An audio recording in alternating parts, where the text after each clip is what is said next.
Hey guys, this is Silverfang here, coming at you with a deck profile. It will be Steelswarms today.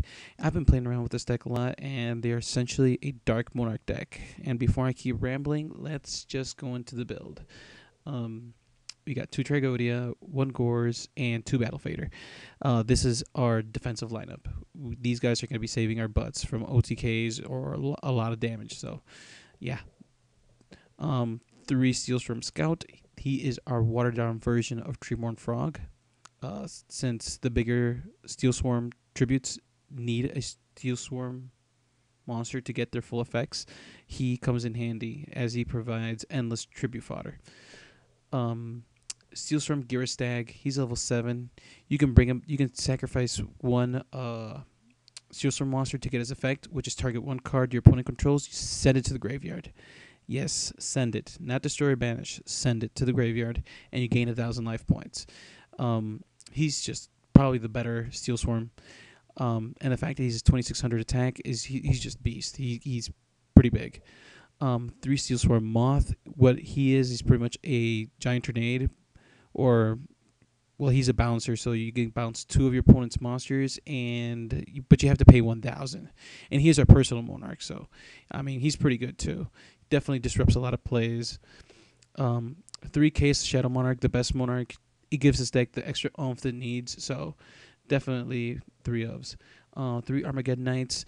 All he's used for is to dump Steals from Scout, or maybe some other card you don't want drawing into. But that's his main use. 1 Dark Arm Dragon. We fluctuate our graveyard a lot, so we can get him out consistently. And Dark Arm Dragon is he's just Dark Arm Dragon. You try to fit him in, and everyone's dark here. So, yeah, yep, good card is good. Stag and Security. What this guy does is that he's a level 1 Fiend Tuner. That whenever he's destroyed by battle, you can special summon a level 1 Fiend type monster from your deck. So whenever destroy him by battle, you get a Seals from Scout.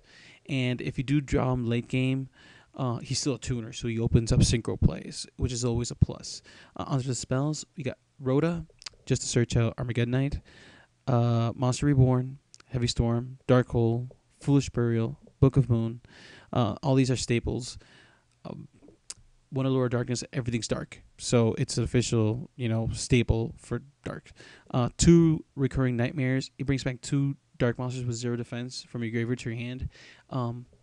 What we have for level 0s are Steel Swarms. Steel Swarms all have level 0, 0 defense. So you can bring these guys back to the graveyard.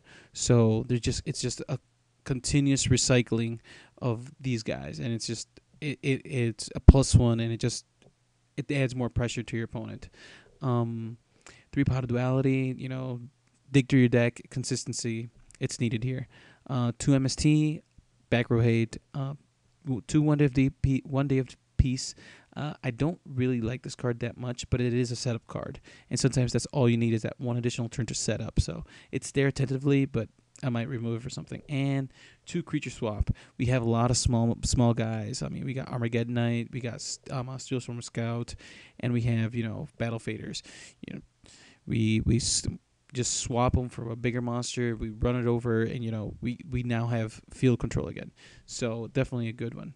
Since we can't run an enemy controller, being that Steel Storm Scout prevents us from econing him. So next best thing. The extra deck is Insector Exabeetle, Photon Strike Bouncer, Evil Storm Bahamut. You can't really get them out yet, but yeah, maybe in some builds I've been working on, a future build, you definitely want to abuse him. Steel Storm Scout, number 39 Utopia, C39, Evil Storm Thanatos, Evil Storm Orpheon, Evil Storm Nightmare, Black Rose Dragon, Stardust Dragon, Scrap Dragon, Catastor, Magical Android, and Darkened Dragon. I believe that this is how Steel Swarms should be built to be competitive in today's meta. The other Steel Swarms... Oh my God, I wrote that wrong. That a lot of people like to play are Steel Swarm Caller and Gatekeeper, and yes, while these cards are really good, the fact that we have no way to defend them hurts this deck. So, in more of an Exceed based deck, which will be coming up soon. I probably will start building it. Um, he's definitely a 3 of, but in a more monarchy version like this, you just can't keep him on the field long enough to actually make full use of him. So I opted out, and and I don't even like Gatekeeper. He just so ridiculously hard to um, use his full effect. And Cell's just a neg one, so there's no. I wouldn't even run it in any kind of build. Anyway, this is my Steelswarm deck, and it's a lot of fun. I like I like pie, so I'll talk to you later, guys. Peace.